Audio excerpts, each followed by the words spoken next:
Welcome back, everyone, to another episode of Talking Smack, where we talk superheroes, movies, animation, and comics. I am your host, Josh Scar, and joining me this week is Alex. Alex, how you been? Pretty good, pretty good. Brave the bustling crowd this weekend to go and see Doctor Strange 2. There were 11 people in our theater. My theater had a few more than that. It was probably closer to like 25, 30 people, but it wasn't too packed because you took my advice and went to an early show. Yes, I did. Yes, I did. No one was out of work yet, so the theaters weren't too packed. 5 o'clock on a Thursday seems to be my go-to now. Maybe I'll do the same for Maverick. Maybe you'll be the only one in the theater for that one. How dare you? There's no Kenny Loggins. That ain't worth going to see. Excuse me, Lady Gaga, hold my hand. It's heartbreaking. I watched that video, I don't know, twice. No Kenny Loggins, no deal. Sorry. Ah, fine, fine. The man with the extra tooth down the middle of his face, not enough for me to get in the theater, especially with Miles Teller as the antagonist. You had to remind me, Miles Teller's in it. Great. I was just remembering Tom Cruise and, jets. And what more could I want? Yeah, I mean, it looks fantastic, but Miles Teller and Tom Cruise is a little too much for me. Like that's a lot of faces that really make me just want to punch a wall. Jeez. Come on. Jennifer Connelly's in it. We have John Hamm. We have maybe a walk-by cameo of Iceman. Val- He's a painting. We've seen it already. Fine. Or no, is that Val It's a Kilmer? Who is photo. he? Yeah, Val Kilmer. Okay. I have not seen Top Gun in a very long time, so character names mean nothing to me anymore besides Tom Cruise being Maverick. Well, we'll see. It's a sequel, what, 35 years on? Ugh. So before you joined us in this episode, not you, Alex, but the royal you, the listeners, you heard an ad for the live stream for The Cure. We will be participating in that on Friday, May 20th. We actually have a 2 hour slot. Becky and I will be talking about our controversial gaming takes as well as print media, essentially books, comic books, mangas, whatever we would like to see adapted into movies or TV shows for those 2 hours. Plus, we will be raffling off a Funko Pop Doctor Strange mug. Not a Doctor Strange Funko Pop, but a mug that is in the shape of a Doctor Strange Funko Pop, which is actually a Marvel Collector Core exclusive from back in 2017 when the first Doctor Strange movie came out. So it is a little bit of a collector's item. So we're going to have a fun little raffle set up for that. Details will follow. But again, if you are interested in donating to a good cause, definitely please donate to the live stream either beforehand or during. It's going to run from May 19th to May 21st. And we open up day 2 for a 2 hour slot. I'm very excited. And before we get into our main topic this week with Doctor Strange in the Multiverse of Madness, we are going to get a quick ad from our friends at the Fuck My Work Life podcast. We'll be right back. Have you ever had a bad day at work? Well, the Fuck My Work Life podcast is perfect for you. Host J and K share listeners' entertaining stories from the workplace, which may have you thinking you don't have it so bad after all. Find Fuck My Work Life on your favorite podcast platform. And welcome back. Alex, we finally saw a movie opening weekend for the first time in like 2 years. How's it feel? Oh man, I forgot how many trailers they played before these movies. That is true.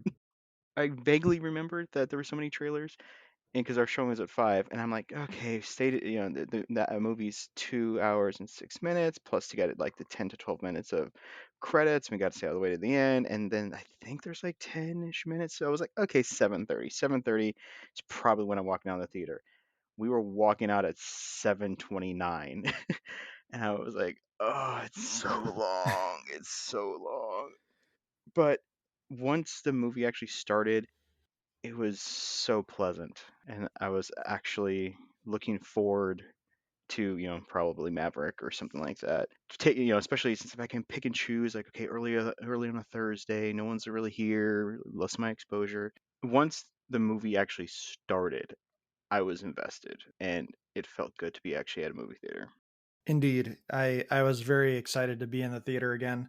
Last movie I saw in theaters was Spider-Man No Way Home, which was like at the very middle of February, and there was no one in the theater. So it wasn't quite that theater going experience that I'm used to, but it was a nice like easing back into the process. And then again, this one, like you're saying, lower crowds with this early show because everyone's at work still. It was a very nice, calm crowd. Like I think I was the most boisterous of anyone, and it was when one of the cameos showed up and there was a musical cue, and I went, "Nice."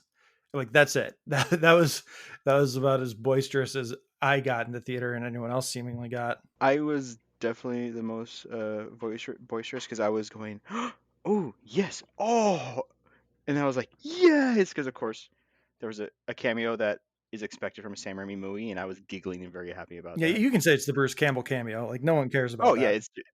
it's Bruce Campbell, and It's not significant. I was so happy. How dare you?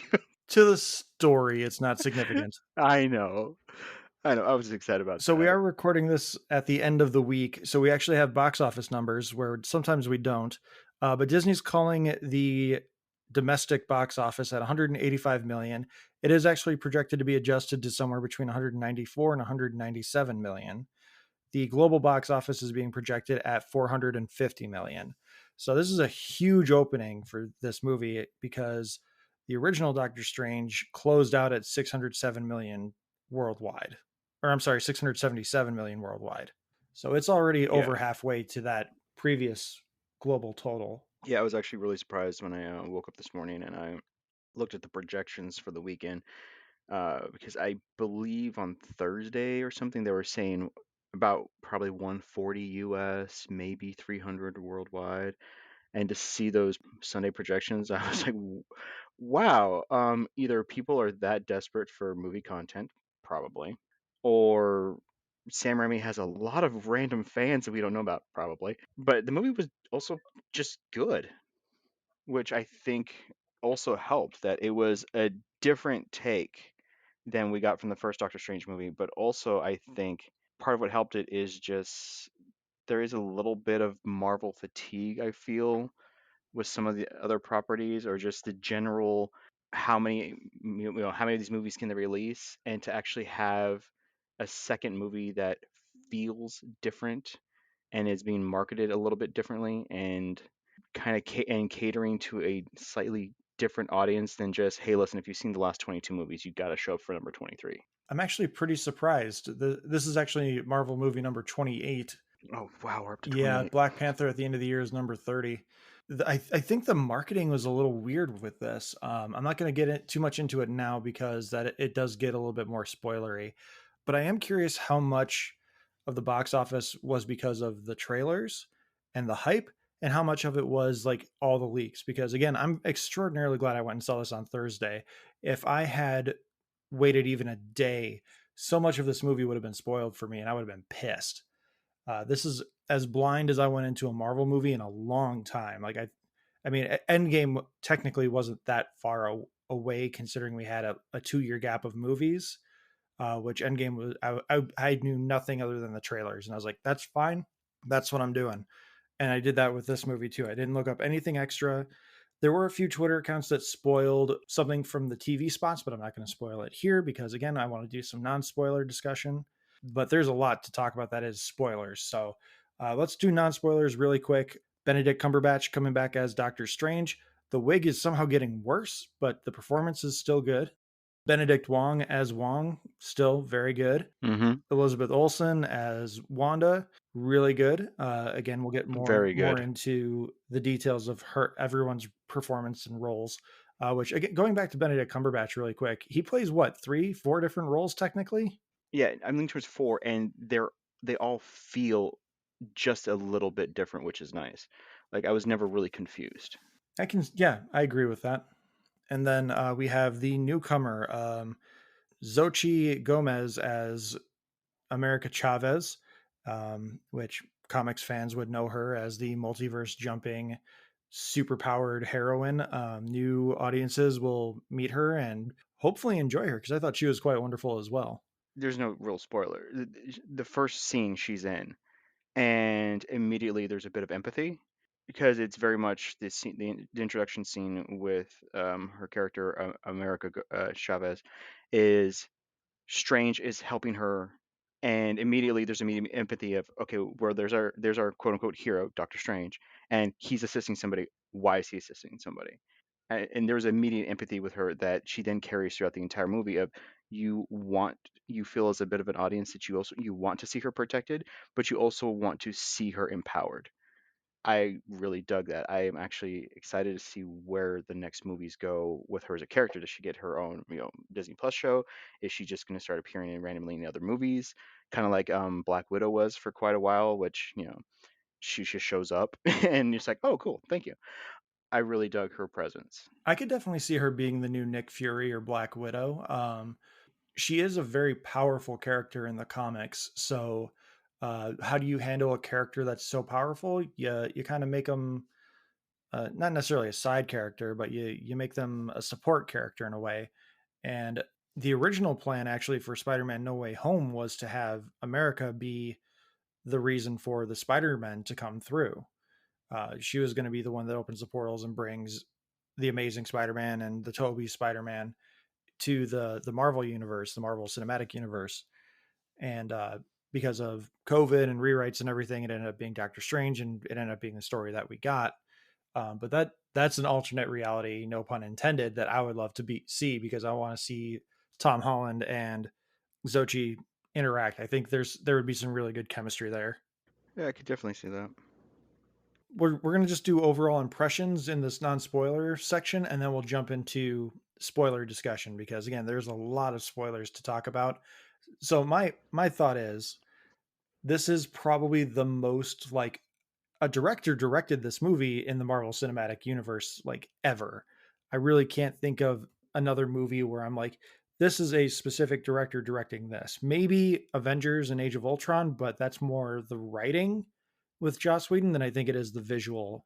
Yeah, I would agree with that. So, like something like Guardians of the Galaxy, or Eternals, I would say that's more of a writing and pacing than it is a direction. Even because after it came out of the movie, I was like, this is definitely a Sam Raimi movie. I'm a huge Sam Raimi fan. I was introduced to Army of Darkness at like 8 years old, which is way too young. And then I consumed his other films. I've watched a lot of the shows he's produced, and and from the trailers, I was like, okay, I can see a little bit of Raimi in that shot. I can see a little bit of like this, but it's a trailer. It's kind of hard to tell. But about 3 minutes into the movie, I was like, this is definitely a Sam Raimi film. It's the positioning of the shots. It's how he likes his depth of camera, and I felt like I was watching a director direct something versus someone who was, especially since he came into the production very late, because there was a disagreement over the script with the original director who had done Doctor Strange, the first Doctor Strange, and rumor is they wanted Sam Raimi, which he hasn't directed anything since Oz the Great and Powerful, which was a Disney property, and he had apparently had a horrible time on that. To be fair, he also directed the first episode of the Evil Dead TV show, but I wouldn't really count that. It's just he directed the pilot. And so watching moments, and then once things began to pick up, I was like, this is definitely someone who has a mastery of the camera and knows what they want to shoot. The only thing, and we'll get to spoilers later, is that I felt like he didn't have his hand fully in the script, which that late into production, I can understand that due to a bit of a COVID shutdown, he did a little bit of massaging of the script with his writing partners, but I could kind of tell that this probably isn't fully the movie he wanted to do, but the what he was filming was what he wanted.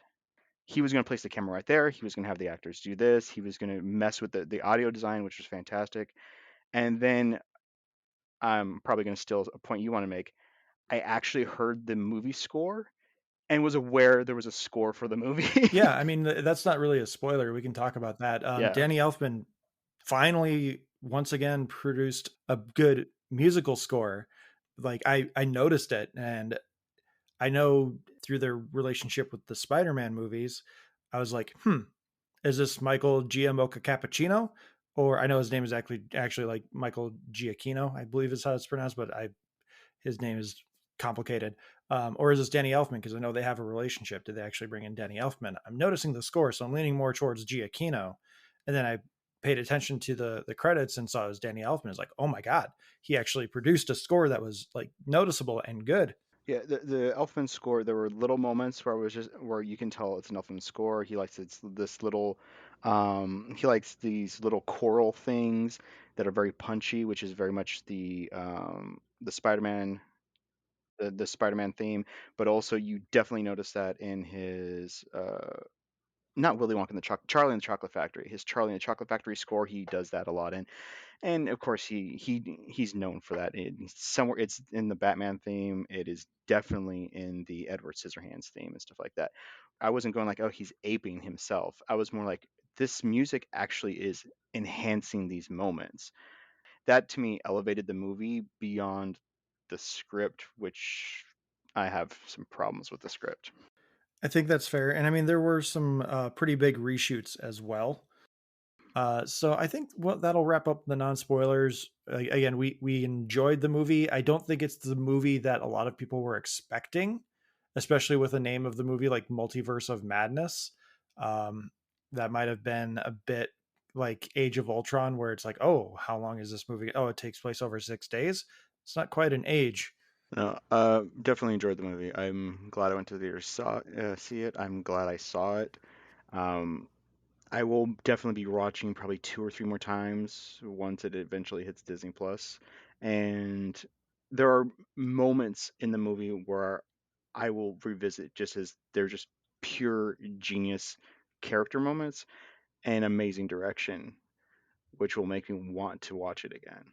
Yeah, I'm a shill for physical media, so I'll be buying this day one. It's definitely a must see, must buy, whatever you want to call it, for me. But this is now your spoiler warning. We are moving into spoiler territory. Alex, where do you want to start? Because there's so much here. We'll start with who the villain is. I went in expecting it to be Nightmare. I was like, weird, creepy demon thing. This is definitely going to be Nightmare. Yeah, no, it was Wanda. From the get go. From looking back at it, there was a great bit of dialogue, which is Doctor Strange eventually shows up to talk to her because he wants to talk to her about America, and he's walking through that orchard that we saw at the end of WandaVision that she's at, and he picks like an apple or like a tree stem or something, plucks it off, and he sniffs and says, "Wow, it almost smells real." And she goes like, "Don't you mean sweet?" And he goes, "Oh yeah, sweet." And then it turns out it's all an illusion, and she's evil as hell. This Boom. is kind of what I was talking about earlier with the trailer, where I was watching a YouTube video and when an ad popped up, has Wong talking about how you should have never done this spell, how you're reaping the ramifications for your actions. And I'm like, oh, okay, so this is kind of following through from No Way Home and him using the time stone at the end of the first Doctor Strange movie. No, none of that dialogue is even in the movie. The movie opens up like the world is normal, nothing is wrong. And then, well, I should say it doesn't open up. That's the opening act is Defender Strange and America and uh, a monster's preventing them from getting to the Book of Vishanti. And Defender Strange is like, I have to kill you and take your power so I can defeat this monster and then get to the Book of Vishanti. It's convoluted as hell, but basically, Defender Strange is like, sacrificing you for the greater good is the best thing to do. And then America gets away because this monster that's chasing them stabs Defender Strange through the leg, which poisons him. She gets them into a new universe, which just happens to be the MCU universe. And the movie kind of kicks off from there. It just like the trailer, the the implications from the trailer is nothing like what we ended up getting throughout the movie. Because again, my feeling based on the trailer was we're dealing with fallout from No Way Home, and Strange is gonna recruit Wanda to help, which we see that scene play out. And then throughout their trips through the multiverse, Wanda's going to be like, I can branch away here and go steal my kids and bring them back. And that's when she's going to turn when Strange is like, you can't just take people out of the multiverse. No, her idea is Minerva's plan from the Netflix Voltron series, which is she's going to scour the multiverse, find a timeline where her kids exist, and she's going to take those kids, or she's going to replace their mom and be their mom in that universe. Which Minerva's plan at least was a little bit more well thought out. Minerva was like, I'm going to find a universe with a dead me with my family, and I'm just going to replace the dead me. Wanda's like, I'm going to go murder me and then replace me.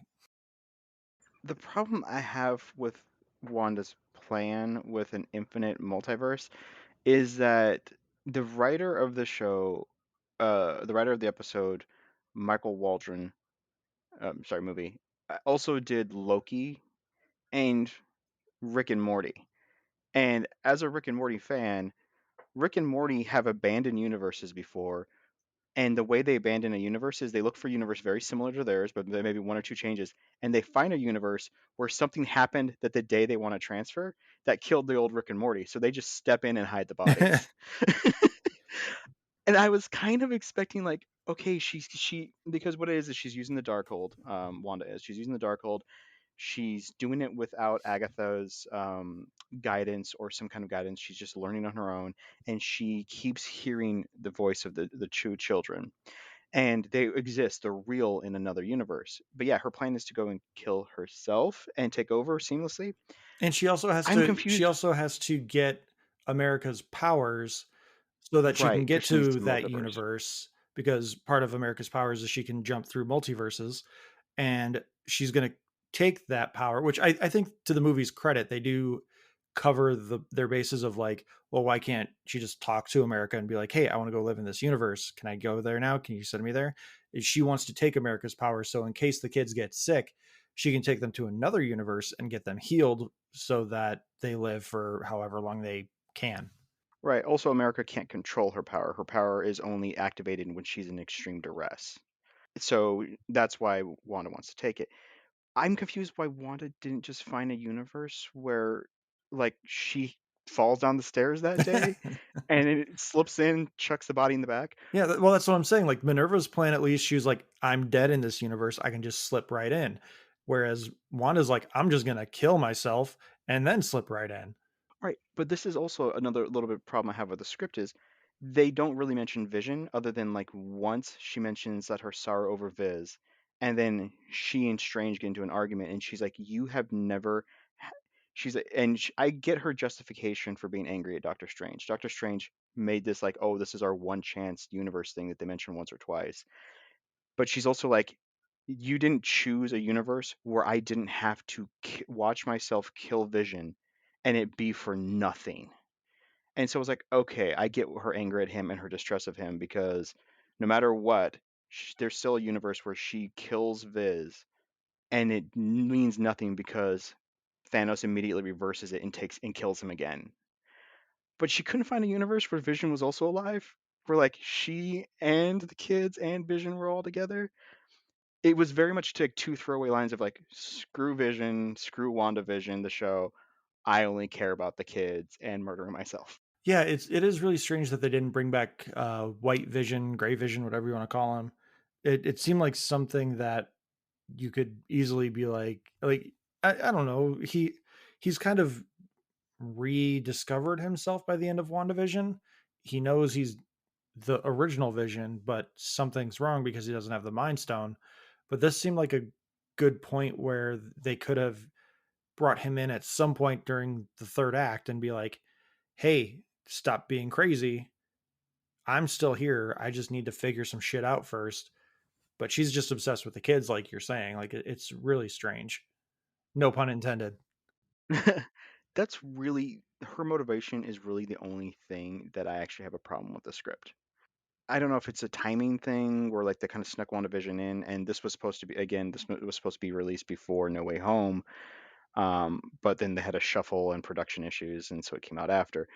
But that's really my only issue is I don't understand the choice of where she wants to end up and the situation she wants to end up in.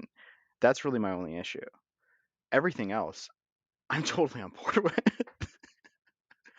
Like, I, oh, I talked with Scotty a little bit about this, and I know he wasn't a fan of Wanda's characterization. Like from where she ends up in WandaVision to where she starts in this, they kind of just one line it away, saying the Darkhold corrupts whoever reads from it. So Wanda being the Scarlet Witch, which she became the Scarlet Witch before she ever really read the Darkhold. The Scarlet Witch is prophesied to be this like benevolent, either like savior or destroyer, and she never really becomes either. But she also, it seems like they differentiate the two. So like Wanda is separate from the Scarlet Witch because she even says so early on in the movie where she's like, you're dealing with Wanda right now, but if you keep disobeying me essentially or keep not giving me America, then you're gonna have to deal with the Scarlet Witch. And that bitch is crazy. Like aren't you two the same? I will say that is actually that leads to why I was so invested in the movie. Once it was like, wait, she's the bad guy, and then she's like, I'm coming, and they go to what is the name of their yeah, Camartage? Comertage, yeah. He takes America to there with Wong to like, hey, we're gonna get everybody from the sanctums and all our trainees, and we're gonna defend America here against the Scarlet Witch. And basically, once she started attacking them, is when I was full on involved because that's when I got Sam Raimi. There was a few moments earlier where I was like, wait, this is a very Raimi thing to do because when he has, it's at the wedding where Rachel McAdams, Christine, is getting married to somebody else. There's a scene where they're talking with each other, and he uses the exact same camera placement as a scene as the I think it's Spider-Man 2 where it's like the engagement party for Mary Jane and the astronaut guy, or is that the third one? That would be the second Anyway, one. John Jameson. right. Yeah. And he has Toby on one side and I suddenly forgot her name. I'm so tired. It's been a long weekend. Kirsten Dunst. And Kirsten Dunst on the other, and like they're on separate sides of the frame. And in the center, there's like people moving around in the background, and he uses a very clear lens, so it's not like a lot of directors will use that soft focus where they're up front and everything else is blurred. He likes a clear focus. And while Doctor Strange and Christine were talking, it was like this gap because they're on a balcony area and there's this gap to the other balcony and there's somebody gesticulating very wildly to somebody in a chair and got distracted by watching that person going, is he talking to who is that person, is that a person, what are they talking, is they talking to a lamp and it's actually a person in a chair. But it was such a like clear focus. I'm like, wait a second, I did this exact same thing in Spider-Man 2. But once Wanda shows up as Scarlet Witch and begins her assault on them as Scarlet Witch, that's when the horror starts and his movements, and he starts using like mind trickery. She infests somebody's mind to scare them and starts blowing them up, and then you start seeing people disintegrating, not the dusting disintegration, but full on like burst into flames and then turn to like ashen bodies and then disintegrate. Oh, and I was like, okay, she's the villain, let's see where this all goes. Let's How trippy is he going to go with this? And he brought it. He brought contortions and mimicry and oh, So the only real complaint I probably have about this movie is that flash in the pan trip through multiple multiverses. I would have liked that to have been a little bit slower. Like, give me 2 or 3 extra seconds in each of those areas, just so I could see a little bit more. Because like, there's one area where it's just all gardens and it's beautiful, and then there's another area where everyone is paint. yeah, that was awesome. Were we paint? That's a real weird universe to try to eat in, which she sold that line. I love that line. Yeah, and America's been in like 74 multiverses in the infinite multiverse, and it's so good. And one of the things we didn't touch on is Marvel has decided that with introducing the multiverse, whenever a character in any multiverse dreams, they're dreaming of one of themselves in the multiverse. So, like Doctor Strange at the start of the movie dreams about Defender Strange trying to kill America because their fight that they're having. And it's just really an interesting concept that you're peering into another universe through a dream and you just kind of brush it off when you wake up like, oh, that was weird. And then America knows she's the only person America in the multiverse because she never dreams, which I think is kind of haunting and beautiful and Yeah, that line. So there's two lines about that I find very interesting. One is said by Sochi, which is that line was great. Like, I know I'm the only one because I never dream, which is like, whoa. But the other line is said eventually. Doctor Strange ends up at like this hellscape with an evil Doctor Strange who has been reading the Darkhold as well in this multiverse, and he says a line that creeped me the hell out. He's like, "Have you ever?" He's like, "Do you know how many Doctor Stranges I've killed?" He's like, "Have you ever had a dream where you're falling? I was the one that pushed you." That creeped me the fuck out. Yeah, that was Oh, really cool. I feel like that had to have been a Sam Raimi inclusion. oh yeah, that horrified me. I was like, no, because so many of my nightmares, I'm falling. And I was like, no, no, no, no.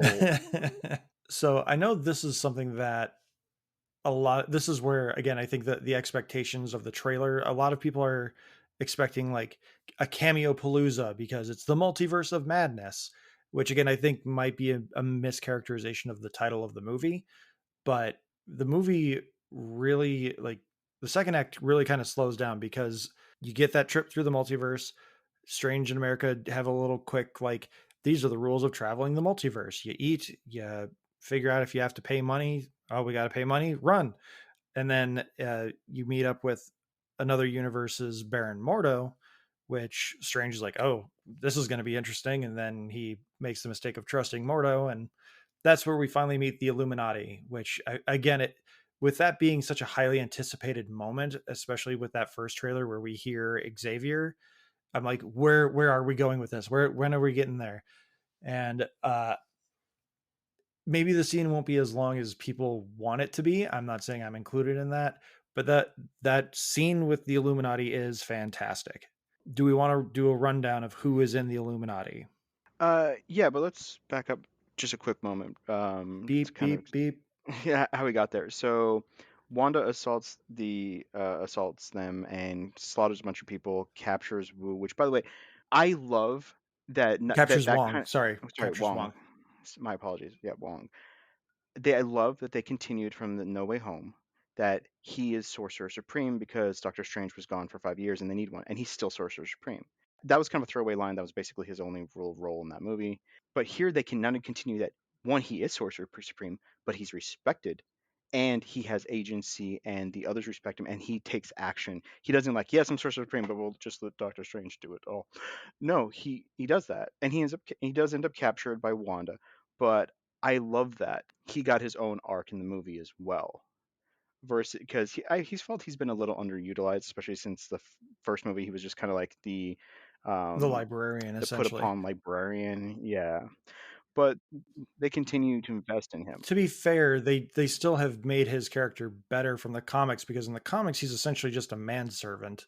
So they've definitely given him a promotion Yeah. in the movies. So I really like that. So he ends up captured. Wanda's still trying to like find where they went by using the dark hole to peer into all the other realities.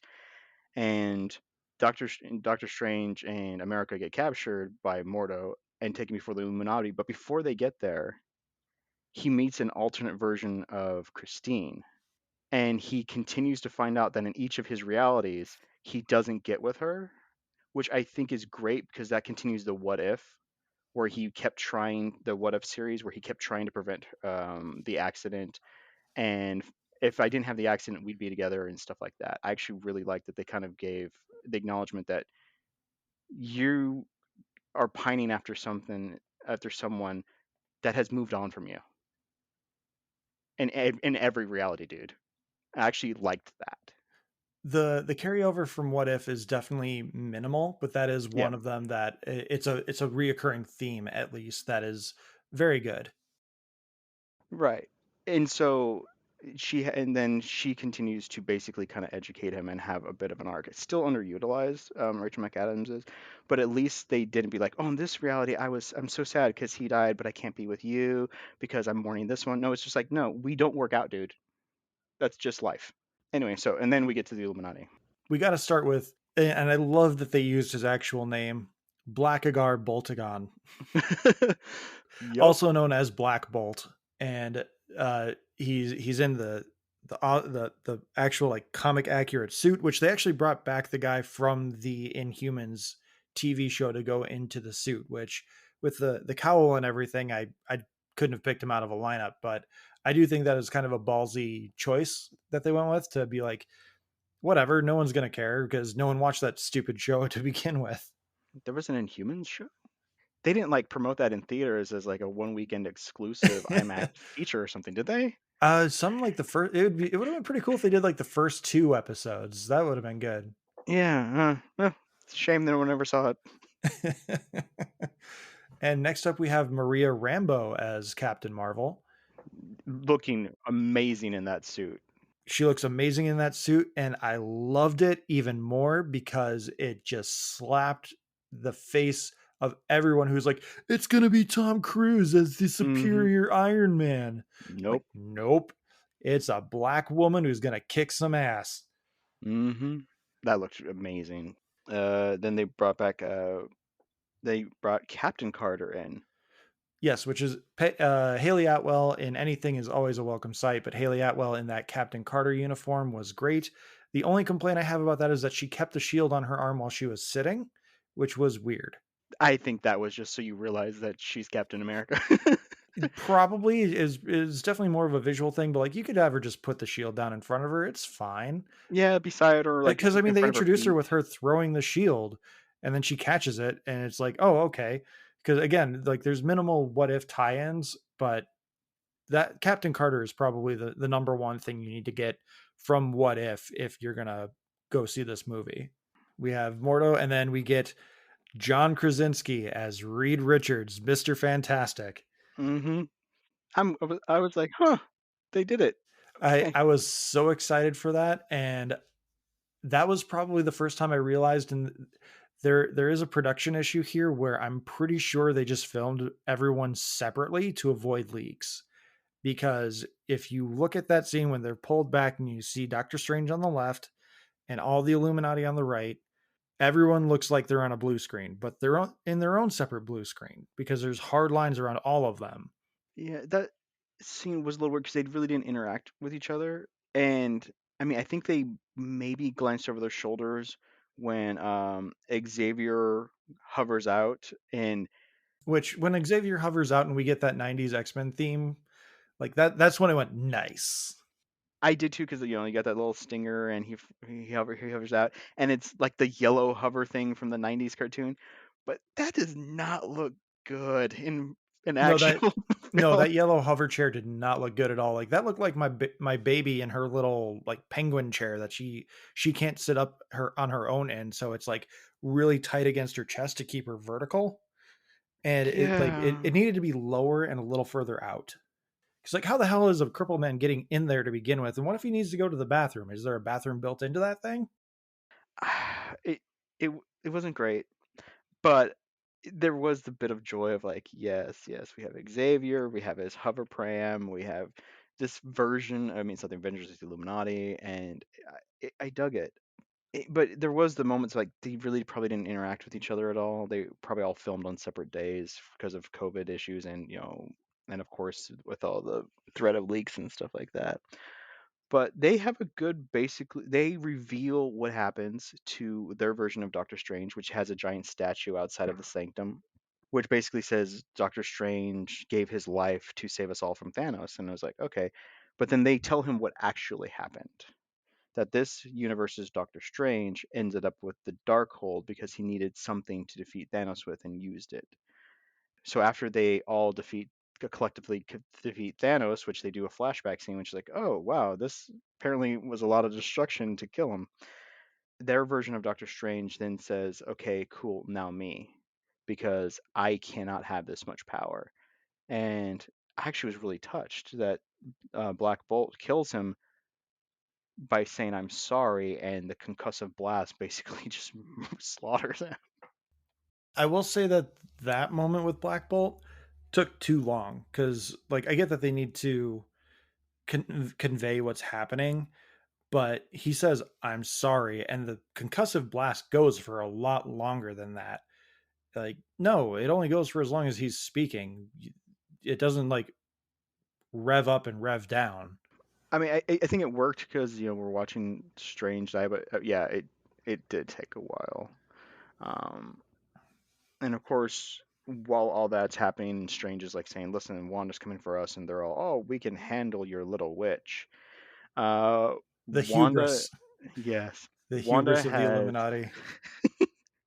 Wanda's used the Darkhold to do a ritual spell where she takes over the version of herself that she wants to, which another amazing Sam that's actually Sam Raimi doing his job, which is and his some of his trademark shots is using the camera as the enemy to show Wanda sneaking up and hovering and pulling back and snapshot and then infesting her and taking her over. And we get a great scene of her just wrecking face, fighting to get all the way to America and Christine. And while she's destroying all these Ultron robots that they have as protectors there, all the Illuminati are like, "Oh wow, this is not. We got this. We're gonna take care of her," and then straight up abandon him, Strange to Mordo, to then confront her after she's destroyed everything to get to America. I love this scene so much. The Scarlet Witch destroying the Illuminati was so good, especially the Black Bolt one. Like, I have no ill will against that character, but that death was so creative and so good. And I've seen a lot of people complain that Reed Richards essentially dares Wanda to do something about it because he reveals what Black Bolt can do, and it basically just gives Wanda the leg up in the matter. I'm like, I don't care. Look at what the end result was. Like, you know they're not doing anything. Like, this is clearly a beat up Worf kind of situation, Oh yeah, and it works so well. And again, it plays to the hubris. Like, they're this version of any version of the Marvel Illuminati, they're always like, we know best, we're going to handle things our own way, and then it always goes south because they're just too arrogant in what they're doing. And with Black Bolt essentially sonic blasting himself because he loses his mouth, that effect was so good. And it was, again, like, I bought his panic, and then just the immediate, just like, oh, good stuff. oh yeah. And then she looks at Reed, and she's like, "Do you have children?" "Well, yes, I do." Do they have a Is mother? it do their mother is their mother alive? "Well, yes, she is." Then they'll have someone to take care of him, and she spaghettis him. And not only does she spaghetti him, when it gets to his head pops, and there's a Yep. red mist.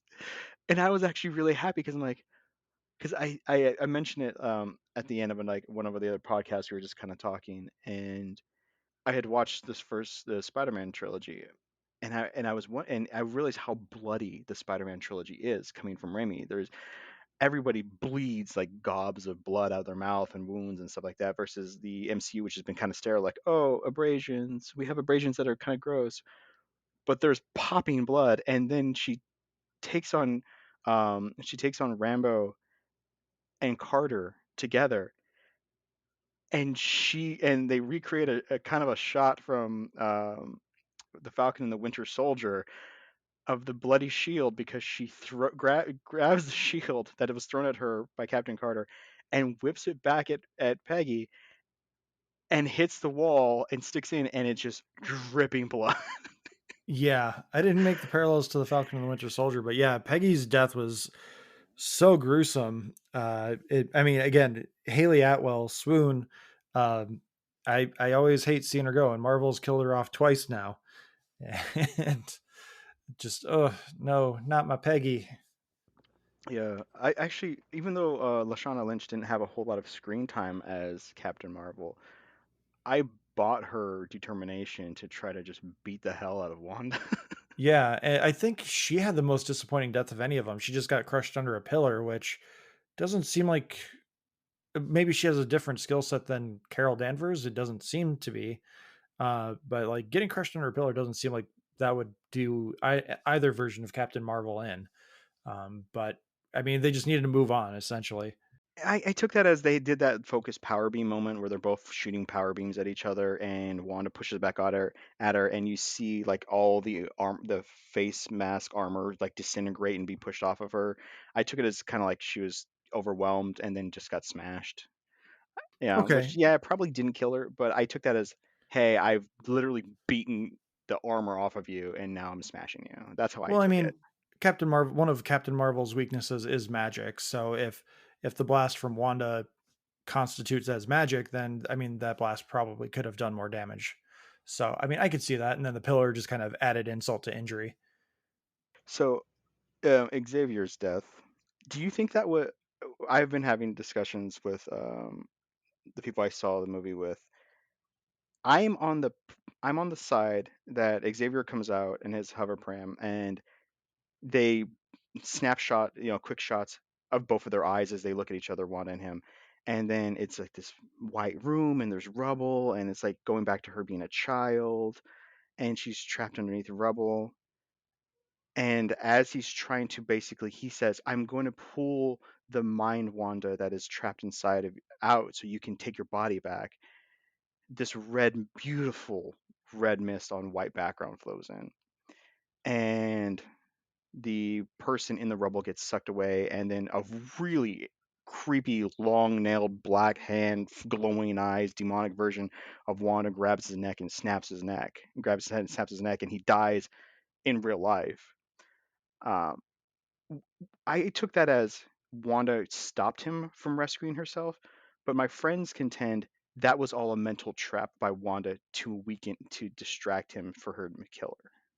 No, I don't take it as that because again, the way I originally saw that before they literally spelled it out for us was that again, I thought like the Scarlet Witch and Wanda were separate entities. So when Xavier went into her mind, I thought he was trying to save Wanda to like suppress Mm. the Scarlet Witch. But in the movie, they flat out say that, oh, you are this universe's Wanda that is being possessed by the Scarlet Witch. If I pull you out, you'll regain your consciousness and kick her back. She's not going to sleepwalk, dreamwalk, whatever it is, and she'll go back to her universe and you'll be fine. Mm. But Okay. Wanda reacts or responds to the mental invasion and snaps his neck, which has Matrix rules apparently, and kills Xavier. Well, they already did a how can you make a phone call if you don't have a mouth? So yeah, that's basically the big bit before there's like two climaxes in this where once they escape Wanda through an amazing like horror chase scene through the tunnels to get to a new universe. Strange has a really cool fight with himself, which is that Strange with the things just got out of hand. Yeah. Uh, Strange that we see in the trailers, and America gets abducted by the Scarlet Witch and returned to the MCU universe. I don't like saying MCU universe because that's redundant. That's like saying ATM machine. Um, but like they label it the 616 universe, but as a fan of the comics, they're not the 616 universe. The comics are the 616 universe. So stop playing with my mind, Marvel. I've seen so many angry Reddit boards about that. Well, I mean, Marvel's been doing that since Thor: The Dark World because Selvig is like, we're the 616, and there's all these realms and all these universes and the convergence and blah blah blah.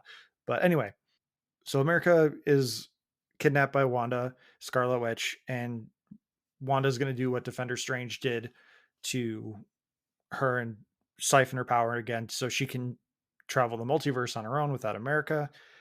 And Strange wins his fight, which again, very cool fight where like they're essentially doing dueling pianos but with actual sheet music instead of Hmm.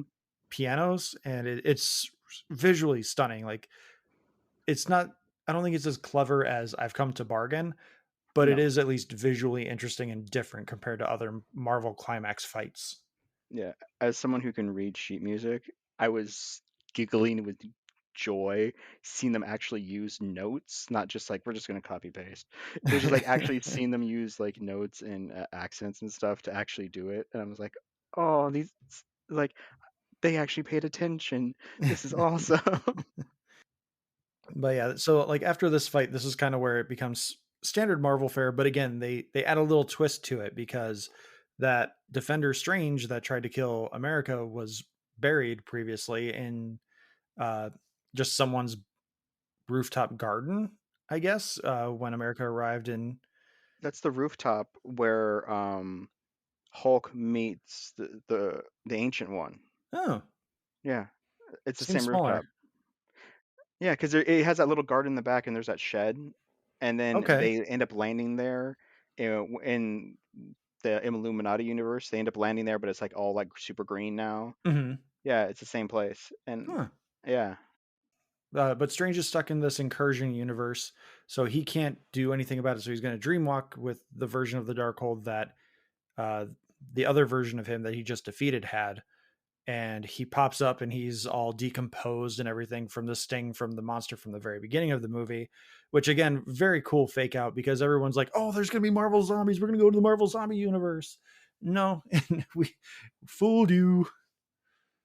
again, they actually do spell out that Strange keeps violating sacred rules of magic to accomplish his own deed. And like Wanda said earlier, she's like, "Oh, you do it, you're a hero. I do it, I'm the villain." And one of the things is you're not allowed to possess dead bodies. And so he possesses his dead self, and he starts getting attacked by the dead. They come and attack him in the incursion universe, which Christine starts defending him from, and because he's like, "Got to protect my body," because they're gonna be pissed. And then they start attacking his dead body because they're like, "Well, we got to destroy both of these things." But then he uses he like uses the Darkhold powers to basically subjugate the dead spirits and form a badass cloak and flies up to assist Wong in defending in protecting America. Yeah, and then again, like there's little script moments in this movie that it's like you could have done a little something different here where America, who's been struggling with controlling her powers the entire movie, learns that if she just believes in herself, she can master her powers because she's had performance anxiety ever since she inadvertently sent her mothers into an alternate reality, which we never talked about. She has mothers, which is awesome, and Disney refused to take 12 seconds of her having gay mothers out of the movie for, I believe, a Saudi audience, Saudi market, which again, probably not the biggest market, but props for Disney for standing up for itself, especially after the Don't Say Gay bill fiasco.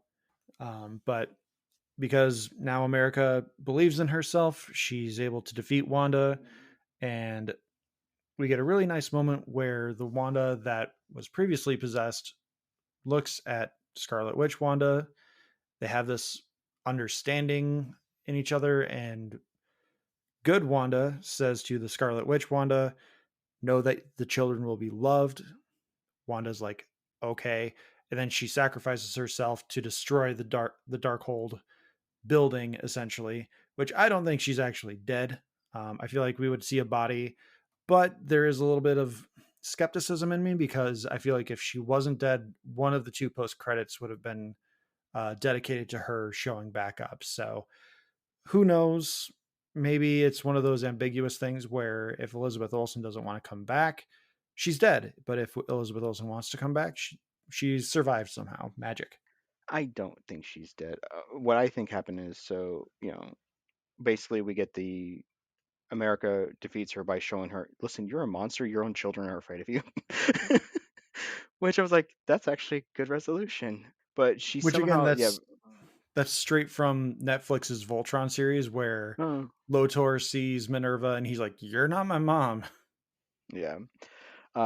And she takes down the building, and while doing so, somehow unleashes a power that destroys the Darkhold and the entire multiverse, every single copy. I'm still not sure on how that worked, but there was a puff of red as the building collapsed, which I guess is supposed to be, oh, she died. There's a puff of red magic. She's been collapsed. But I really think that's just a puff of red if she took off. Yeah, it's either she teleported or I took it as potentially meaning that the magic of the Darkhold is broken. Yeah. So, yeah, there it's pretty ambiguous. Before we wrap up here, there's four things left on my notes. Number one being Strange, after using the Darkhold from the Incursion universe, received the Eye of Agamotto, not the medallion, but the actual eye, third eye that shows up in the middle of his forehead. This kind of leads into the first post-credit scene where the movie literally ends with him like writhing in pain because this third eye is now appearing, and they don't tell us anything about it. Like, I get that's kind of the mystery of it, but then when we get to the post credits, the first post credits scene, he just summons it willy nilly and is like, "I'm ready to go. Look at me with my three eyes." I have a question about that because I don't know all the lore behind that. I took it as because he read the Darkhold, that was part of the corruption of him because like that's how you find out like the evil Doctor Strange is evil is you see you suddenly notice, wait a second, that's a Darkhold hanging out on his hip that he's kind of stroking, and then he pops the eye and he's like, yeah, that's right, I'm gonna screw you up. So I took it as, hey, you used the Darkhold, you broke some sacred rules of magic by again using time, time travel and hopping and Darkhold and using dead bodies and subjugating the undead for your own personal cloak. Yeah, you're corrupted now, which was why he like dropped and screamed. But then, yeah, when Clea, who is played by Charlize Theron, shows up, he's like, "Yeah, we're good. I just pop my eye and move on." So the third eye is actually supposed to be an augmentation from the Eye of Agamotto, which in the MCU previously contained the Time Stone. Now it's just a nice little brooch for the Cloak of Levitation. It's supposed to like enhance his power and be a positive thing for him. But yeah, this movie makes it seem like it's supposed to be some kind of negative impact reaction to him using the Darkhold. But I mean, it remains to be seen what's happening. But again, like you said, with Clea showing up, and then he pops it and he pops the third eye and like, let's go, let's party. I don't know. It's really weird that something that's supposed to be like a weird augmentation from something that is a good thing happens because he used the Darkhold, which is supposed to corrupt him and make him bad.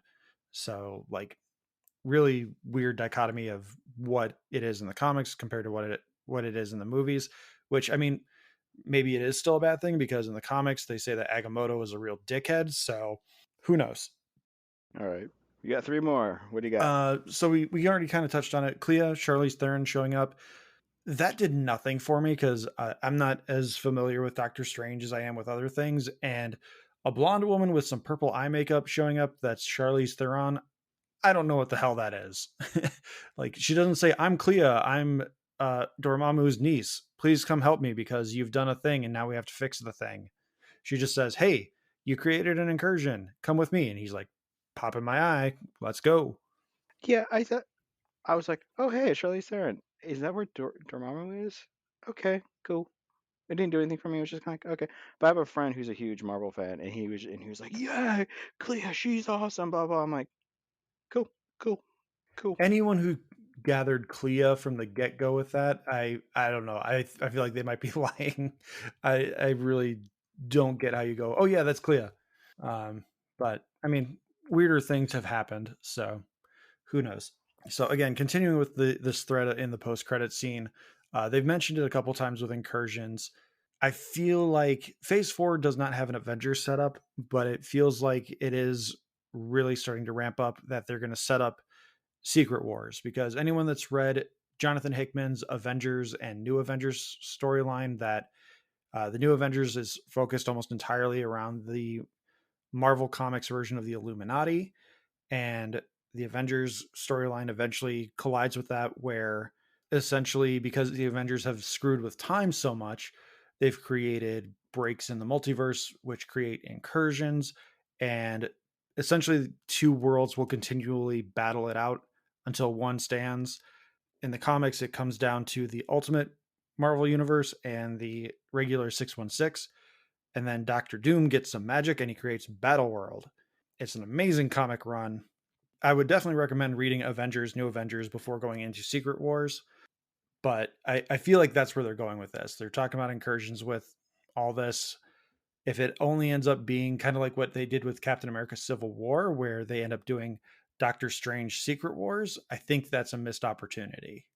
So the last question, do we think this appearance of John Krasinski as Reed Richards confirms him as Reed Richards throughout the multiverse? Or do you think that it's a one and done, like fans are clamoring for it, here it is, now shut up? I, mm, you know, Jim from The Office is a fun guy. I really hope that means that he actually is Reed Richards, because I saw him in the suit, and the suit is like looks so good, and he had with his like 4 lines of dialogue actually sold me on. Yeah, okay, I can see this being the smartest, most obnoxious man in the universe. I I, I liked it. I really hope that means he is. You know, I want it to be. Isn't that enough? Just me wanting it to be. So he's actually a lot younger than I thought he was. I like with 10 years on The Office, and it's been like 10 years since The Office concluded. Um, I thought he would be closer to 50. He's only 42, which I believe is how old Robert Downey Jr. was when he took over the role of Iron Man. So Hmm. he could come in technically or theoretically as a 42-year-old, even if they don't do Fantastic Four for 2 or 3 more years, he's only going to be 45. He could still go into his 50s being Reed Richards, Oh, especially if they easily. go with the kids with Franklin and oh geez, what's the daughter's name? You're asking the wrong person, man. Yeah, I'm Franklin's the son. They have a daughter too. I'm spacing on her name. But yeah, I think they could go with like an older Fantastic Four, because I mean, scientists. Well, I mean, Reed's supposed to be a prodigy, so I mean, he could be younger as well. But overall, I think I would like to see John Krasinski as Reed Richards in the MCU, because again, I think he can hold his own. He has good chemistry. People seem to like him, and that's one thing we didn't talk about either. Is you got to remind me how to pronounce her name again. Uh, Sochi? Sochi, thank you. Yeah. Uh, Sochi Gomez and Benedict Cumberbatch had great chemistry. It did not seem like one was a veteran actor and one was a newbie. It really felt like Tom Holland and Benedict Cumberbatch, or Tom Holland and Robert Downey Jr. There's really good back and forth and really good chemistry between those two. Yeah, they had great chemistry. I felt that everything was well done. I liked the casting choices, the selection, the a bit of nostalgia here and there. I will say, I really give gotta give Wanda props for nailing everything that she had to do physically. She With the contortion and blood on her face and being evil, but then being sympathetic, and then that zombie, very much deadite run in the underground caverns while she's bleeding, while hobbling, while her body's twisted as she's chasing after them. Elizabeth Olsen just nailed that role so well. Of like, I don't know how they approached her, going like, by the way, yeah, you know, WandaVision, and you have this arc, and and you seem to have learned something at the end. Can you just take this is a script we're hiring you for, yeah, you have a contract, you're going to do this. um yeah, on page 10 you'll find out you're evil as hell. On page 12 you're even eviler, and you get to be a mom for a little while, and then you're psychotically evil, and then at the end you get to talk to yourself and cry. She understood the assignment. Yeah, and she bought into it, because like, so one of the things that Sam Raimi's known for is he physically punishes his actors. I mean, Bruce Campbell, his role as Pizza Papa, where he ends up being enchanted by Doctor Strange to beat himself up for 3 weeks. He has to start punching himself and slam his own head into his pizza cart and other stuff. And the final end credit teaser scene at the end is him still beating himself up before he finally stops. And then he looks at the camera and laughs and says, "It's over." Those are the things he does. He punishes his actors in some ways by having these really physically demanding comical roles, because he grew up they grew up, his group, Bruce Campbell and his brother, and Ted Raimi and them, they grew up Three Stooges fans. and they came up, with the Evil Dead, which is very comical and over the top, and these body movements and self-fighting and punishment. And he put her through the ringer, and she came out as a champ. Of like, I was horrified by. There's a scene we didn't talk about, which is Strange briefly traps her in, I'm assuming, the mirror dimension, um, with like all these shards coming at her and like getting her stuck. And she figures out how to break out of the mirror dimension by continuing to attack them through reflections. And when she's yanking people through like water, like reflections in water and other stuff, and eventually she somehow, this gong is shiny enough for her to pull herself out of it and twist herself and basically vomit herself on the floor and then come at them. And I was just like, that is very much a Sam Raimi thing to be like, yeah, you're gonna like contort yourself, come out of that, and look really weird and creepy, and everyone's gonna be terrified. You go. Yeah, that moment gave me the Ring vibes Oh too. yeah, yeah. So we'll wrap up the discussion there. This definitely went a lot longer than we were anticipating. Alex messaged me and he's like, "Yeah, we can knock this out in 45." Oh wow. Okay, this is a little longer. Remove my Yeah. Sam Raimi love sequences. It's gonna shave down to like 10. So before we go, I do want to shout out a couple of things real quick. I was recently on episodes of the Geeky Dad podcast with Raphael, which we got to get Raphael on. Maybe we'll try and get him on for Thor: Love and Thunder. We talked about Batman Forever and like kind of comparing it with the Batman. I just did a spot with the Fanatics podcast where we sit down and we watch the movie The Fanatic, which they've done for, as of my recording, 40 weeks. And I don't know how they've done that, but that was a lot of fun. That'll be coming out in a couple weeks. And I don't think I ever really mentioned that I did a guest spot with the Cultworthy podcast, our friend Antonio. We talked about a Goofy movie, and apparently that is just doing gangbusters for his numbers. And I'm just very appreciative of anyone listening and, kind of bouncing back and forth. Antonio's show is fantastic. Love listening to it. And it was a real pleasure being on that episode. So I'm very, very excited that that episode that we produced together just is doing so well. So definitely check those out and keep an ear out. We will always share our Brain Trust podcasts as well as guest spots that we're on. Yeah, we'll wrap it up there. Do the socials and we'll head out. And thank you again for sticking around and listening to all this. Doctor Strange, very good. Doctor Strange in the Multiverse of Madness, just as good. Maybe not quite as good. I don't know. We'll talk about it when we do our big rankings. We'll probably have to break that into two parts. So you can find me on Twitter at Josh_Scar. Last name is spelled Skaar. You can find us on the podcast on Twitter at Talking Smack Pod. You can email us at tsmackpod@gmail.com. And Alex, what theme music do we have this week? And let me guess, Danny Elfman. No, no, no, no, no, no. He got too expensive after Multiverse of Madness. I got Ron Wasserman, the composer of the X-Men the Animated Series theme song. Ooh, all right. Well, roll that theme music, and thanks everyone for listening. Take care. Bye. Watch Star Trek. Oh, What the original script was with what ended up becoming the new shooting script with the reshoots and everything, we'll never really know, unless they throw all those deleted scenes into the Blu-ray, which, I mean, Spider-Man No Way Home, they were like, oh, there's like 20 deleted scenes that are going to make like their own little mini movie. That'll be on the DVD. No, it wasn't. Like, not even on the 4K. That's probably more of a Sony decision than it is a Marvel decision, but like Disney and Marvel have also been throwing in the Universe Assembled or whatever series it is, where like that's all the behind the scenes and making of stuff that used to go on extra features and Blu-rays and DVDs, and now it's extra content for a streaming service. And I'm like, I don't want that.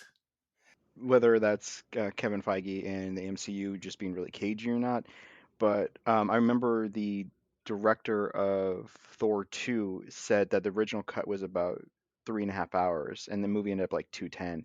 And he never came back. And they talked to Christopher Eccleston, who was the Dark Elf bad guy in that. Christopher Eccleston, who is probably most famous for being the Ninth Doctor. He talked about how basically every bit of development of his character and every bit of his backstory was in that hour that they threw out, including this apparently very long scene that was like the Dark Elf's home life before they got blocked away into whatever pocket dimension they got shoved into before being released. those deleted scenes have never appeared, so we'll probably never see them. Yeah, I think that's more strategic because Thor: The Dark World is arguably one of the 2 or 3 worst movies in the MCU, and when you hit those bottom 3, it is pretty bad comparatively. Like we've got 28 movies, so like the top 25, they're all probably average to above average to really really good, if not great. And then you've got those bottom 3, they're like, ooh, yeah, no, I don't want to Yep. watch those. So I feel like if you release those deleted scenes in an already bad movie and you're like, that was a good scene, why was that taken out? You're just kind of shooting yourself in the foot even Oh, further. certainly. Maybe we'll have to do our ultimate ranking of the 30 Marvel movies when we get to Black Panther 2. Yeah, and then there's also the Disney Plus series, which by the end of the year we should have She-Hulk, I believe, as well, along with Ms. Marvel that's coming out in a few weeks. There's so much content. Okay, so what's the difference between Secret Wars and Secret Invasion? Or is that the same thing? No, Secret Wars, there's been 2 technically.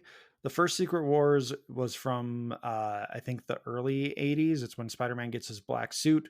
That's when an entity known as the Beyonder essentially says, I'm going to play chess with villains and heroes, and we're going to see who wins. Does good beat out evil? What happens? And then the newest one from 2015, I believe, or 2014, I think it's 2015, Jonathan Hickman, they basically just took the name and redid the whole idea where essentially the multiverse now just lives on a planet. So there's like a continent that is Marvel zombies, and they have a giant wall to contain it. And then there's like a dystopian wasteland where Captain Marvel is the leader of a resistance. And my favorite is the Thor's comic, which is a police force made up entirely of multiverse Thors. There's a Groot Thor, there's a Storm Thor, there's a Thor, there's an old Thor. The old Thor is the crotchety police captain, and it is just fantastic. It's written by Jason Aaron. Obviously, with Thor: Love and Thunder coming out, everyone's going to be reading the Mighty Thor run. Add Thor's to that list because it doesn't necessarily carry over post Secret Wars, but it is so good. Sounds good. Um, but Secret Invasion, to your question, that's all about the Skrulls coming and trying to claim Earth as their own. So it's more like espionage and double agents and all that sort of thing. The only thing I really know about Secret Wars is that Spider-Man got the black suit out of a vending machine. Essentially, he got bad directions from Mr. Fantastic and went the wrong way. Like, oh, you can go get it fixed over there. Actually, it's over there, but Spider-Man went that way. Stop, come back. Oh, it's too late. I had one other thing I was going to talk about with Secret Wars. Now I can't remember. That's okay. My stop, come back was pretty good.